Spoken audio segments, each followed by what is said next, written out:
Glad you could join us today on Earthfile. Welcome to the program. I'm Ayola Kasim. The tropics lost 11.9 million hectares of tree cover in 2019. That's according to data from the University of Maryland, released recently on Global Forest Watch. Nearly a third of that loss, that's around 3.8 million hectares, occurred within human tropical primary forest, areas of mature rainforest that are especially important for biodiversity and carbon storage. That's the equivalent of losing a football pitch of primary forest every 6 seconds for the entire year. Central Africa experienced sustained loss just as things improved in the West. Today, we start from Cote d'Ivoire, one of the countries in the sub-region, making efforts to improve the forest cover. Just stay with us. A small river and a wooden bridge mark the boundary of the Rapide Gua Forest Reserve. A sign informs passers-by in chipped paint that hunting and clearing land is forbidden. Immediately beyond it lies an illegal plantation, the aging stumps of the original forest still visible among the stubby cocoa trees. Cote d'Ivoire's Rapide Gua Forest Reserve is a protected area and an important front line in the global fight against climate change. Hidden away within it are a number of illegal cocoa plantations, a major cause of the country's massive deforestation in the last 50 years. Tasked with overseeing the protection of some 130,000 hectares of land, his forestry officer, Lieutenant Olivier Nogbo, and his small team of 5 guards. Right now, we're on a bridge which stands over the boundary of the forest reserve of Rapide Gua. From this stream, we are going to the Isiaka Komokan zone to check on a clandestine settlement that was set up in the protected forest reserve. Decades of intensive cocoa farming made Cote d'Ivoire the world's top producer of the chocolate ingredient and have all but wiped out its tropical forests. Now, an ambitious government forestry policy, planned European Union legislation, and stricter supply chain monitoring are coming together in an effort to reverse the damage. Lieutenant Nogbo's team meets the residents of the illegal settlement to explain the government's policy that they can cultivate land as long as they plant new trees. If not, they will face eviction. After gaining independence, Cote d'Ivoire transformed itself into an agricultural powerhouse. The strategy led to rapid economic development, but the environmental fallout was stark. Between 1960 and 2015, the country lost around 70% or around 8.6 million hectares of its forest cover, much of it transformed into cocoa plantations.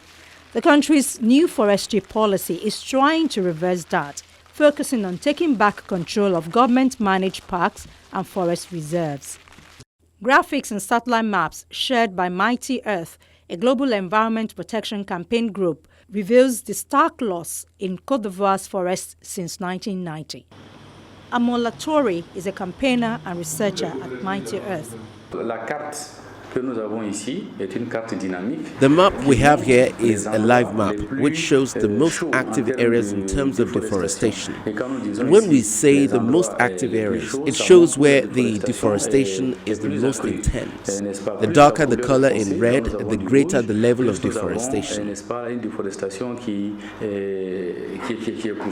Why have this map? The map introduces more responsibility in cocoa production in Ivory Coast so that we may have cocoa that is fair, with producers who act responsibly and who can take responsibility and be accountable, not just with regards to Ivory Coast, but also to the planters, the stakeholders, and for all Ivorian citizens. Because, as you know, these environment and climate issues are global. They affect everyone.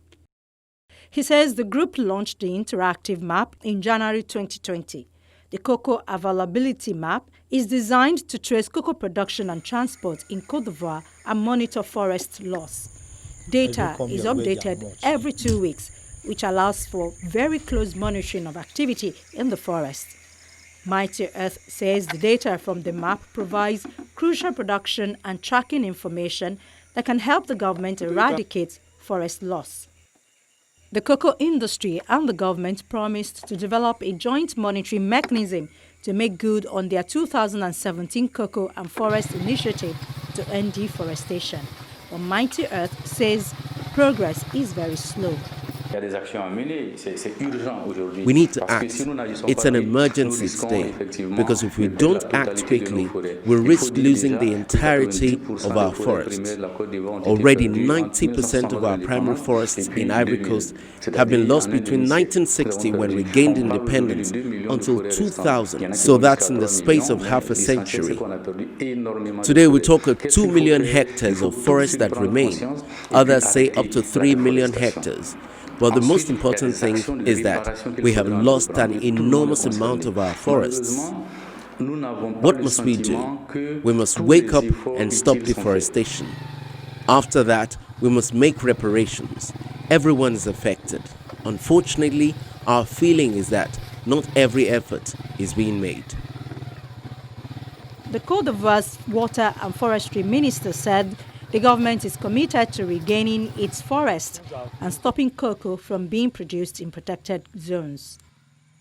By 2030, Cote d'Ivoire wants to expand forest cover to 20% of national territory from 11% currently, an undertaking that the minister estimates will require planting some 3 billion trees.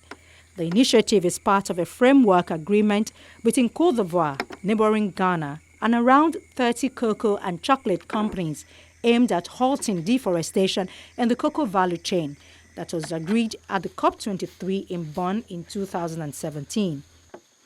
Alors, il y a une spéculation autour du chiffre. Il n'y a pas, je dirais, de chiffres. There is speculation around the number. No number has been verified. It is said that 30% of the production from Ivory Coast comes from illegal zones or protected zones. We don't have the numbers yet. We'll make sure to get them, and more specifically, we want it to stop. That is our goal. We are conscious, ready, and determined to ensure no cocoa comes from illegal zones.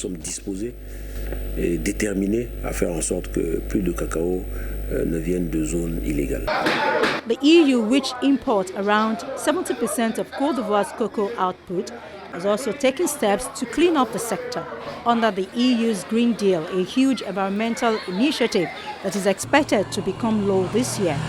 The 27-member bloc will aim to ensure products, including cocoa, that contribute to deforestation, do not have access to its common market.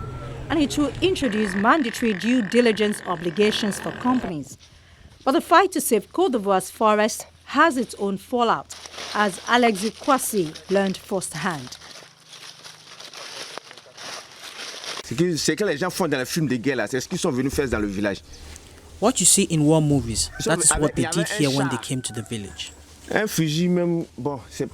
was a tank with a gun. I'm not a gun expert, but there was a big gun on a tank.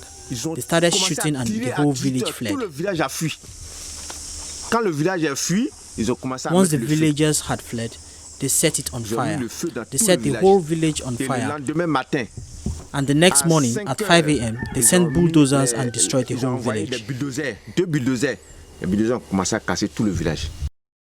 In January, Lieutenant Nogba's forest rangers, backed by national security forces, entered Jibago, a decades-old illegal settlement inside Rapid Gwa that is better known by its nickname Bandikro, which literally means bandit town. Where are we going to go? The people who live here, if they go, where are they going to go to? We pray God to have pity on us, because if it was just 4 or 5 people, we could say, fine, we'll go to Sobre and we'll get it on with. But 1,000 people, where are we going to go to? This is a problem for the government as well.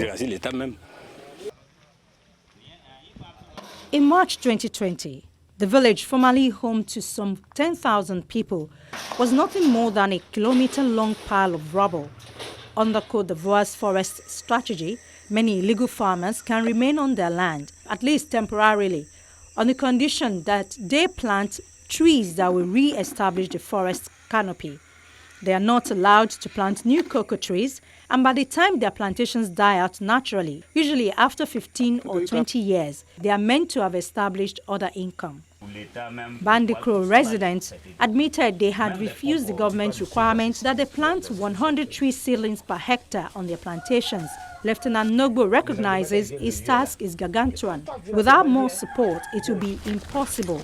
His team consists of 5 forestry agents, including himself, and together they have a monthly fuel budget of just 200,000 cefas to monitor 130,000 hectares of forest. But he said he believes in the mission of restoring his country's forests and is heartened by the fact that most of Rapid Gra's farmers seem ready to comply with the government's plan. You see that over there, the residents are calm. The situation is peaceful because the people have accepted.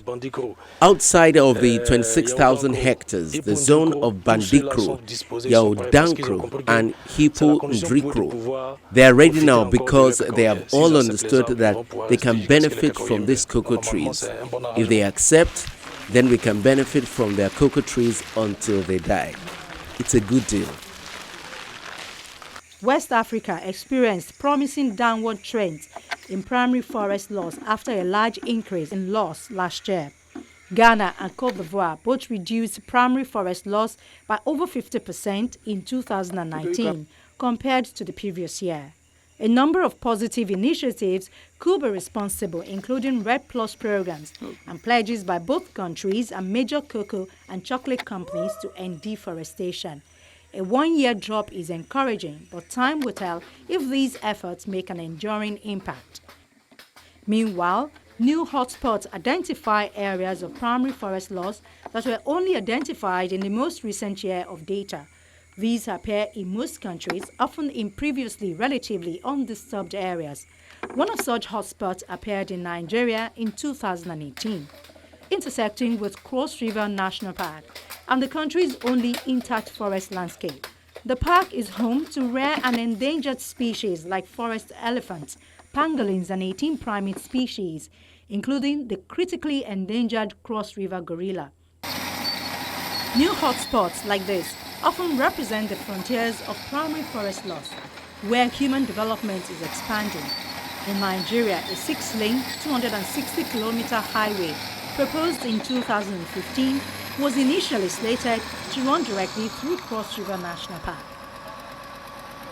Although the route has been shifted from the heart of Cross River National Park to just outside its borders, initial clearing for this highway has already torn down forests as well as small rubber and cocoa plantations and farms that local communities rely on for their livelihoods. Experts believe that continued construction of the highway and a recently approved port will likely continue to impact the forests and communities in the area. In 2010, Nigeria had 9 million hectares of forest, 336,000 hectares of which are primary forest. Nigeria has one of the highest rates of deforestation in the world, having lost around 410,100 hectares per year over the period between 2005 and 2010. The main drivers of deforestation in the country are agriculture, logging, and mining. Studies in the southern region have cited rapid population growth, agricultural expansion, use of firewood and logging as major drivers of deforestation in the country. Many communities depend on traditional methods of farming and are facing land use constraints. Population growth stimulates agricultural expansion, thereby diminishing arable land and encouraging forest clearing. Rising prices of petroleum products, especially cooking gas and kerosene, have encouraged both rural and urban households to rely on firewood and charcoal as the main sources of energy. This has led to further deforestation. While logging operations practice a selective system in allocated forested areas, clear felling is common in some forest reserves. The removal of timber in Nigeria is occurring at an uncontrolled rate, without strict adherence to laws or payment of appropriate fees and levies, contributing to increasing rates of forest loss. Small population of people living at low densities by means of traditional patterns of agriculture pastorals and hunting-gathering have for many centuries been able to use natural resources sustainably, simply by not removing these resources faster than their reproductive or replenishment rates.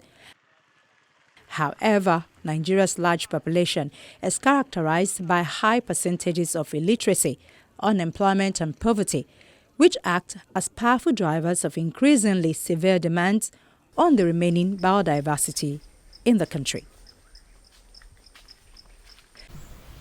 The Critical Ecosystem Partnership Fund helps the Biodiversity Center to set up a community wildlife sanctuary in Imbiakong in 2017. This area is important because it includes a remnant forest patch with threatened fauna. This wildlife sanctuary is subjected to not only science-mediated management actions, but also ecological research studies.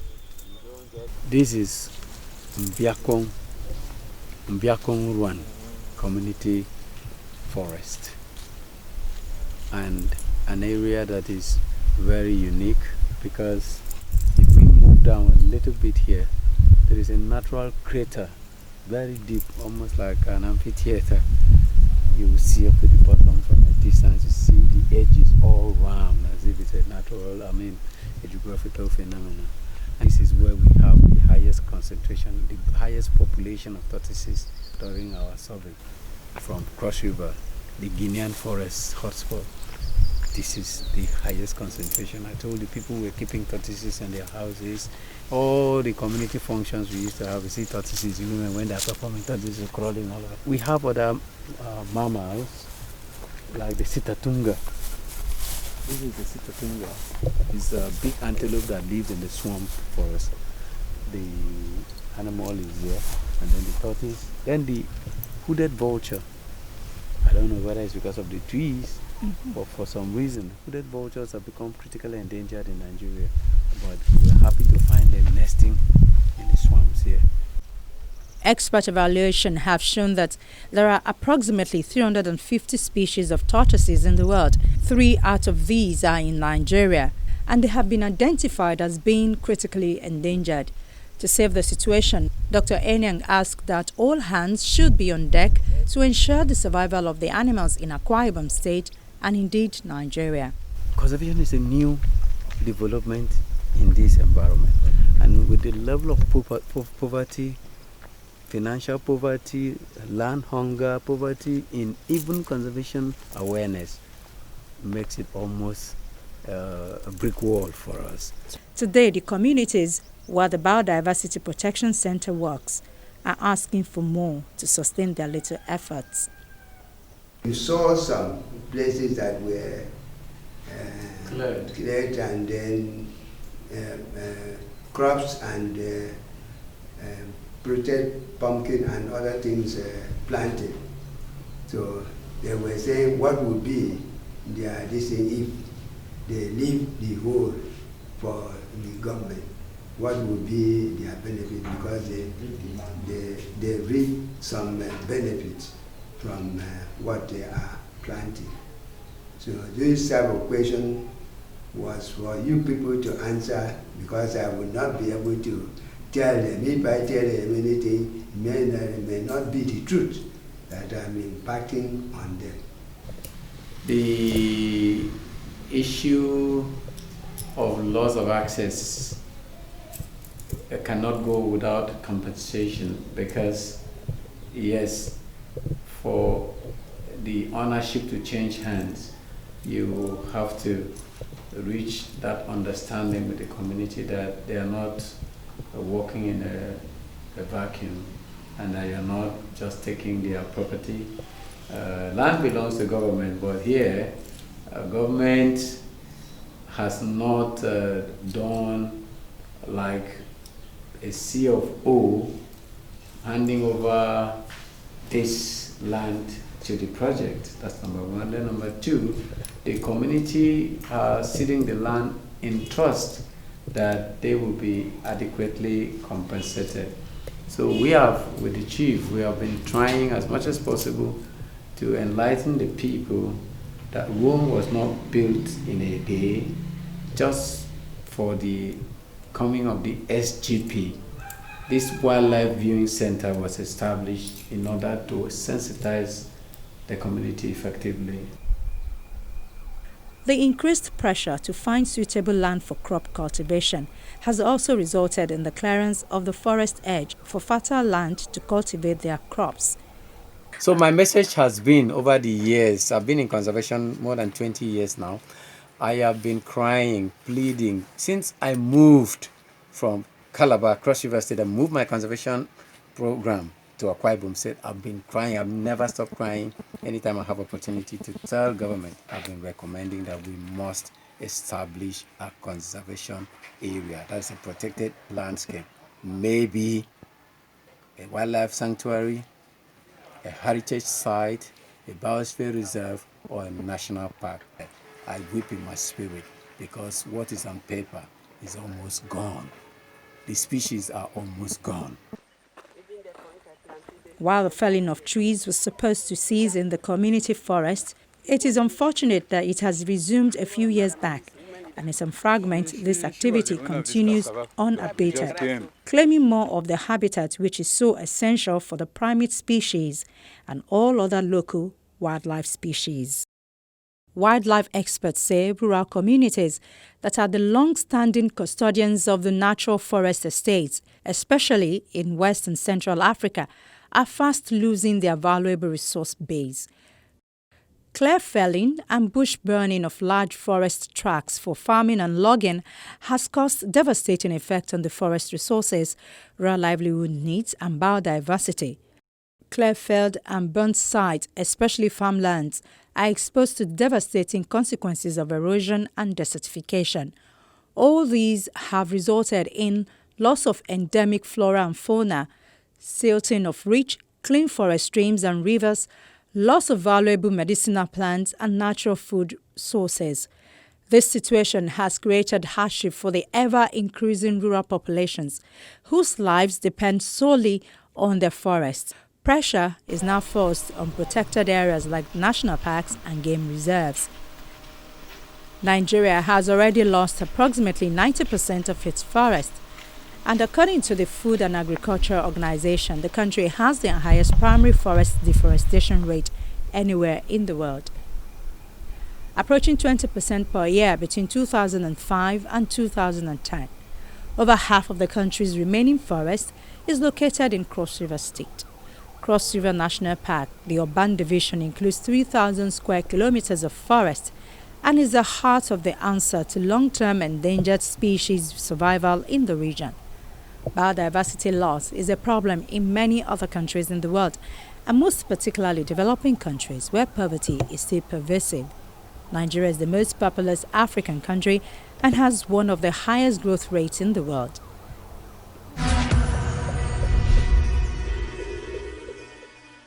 Rather than sacrificing forests in pursuit of economic recovery after the damage done by coronavirus, which will only lead to future complications for the health and livelihoods of millions of people around the world, governments have been advised to build back better.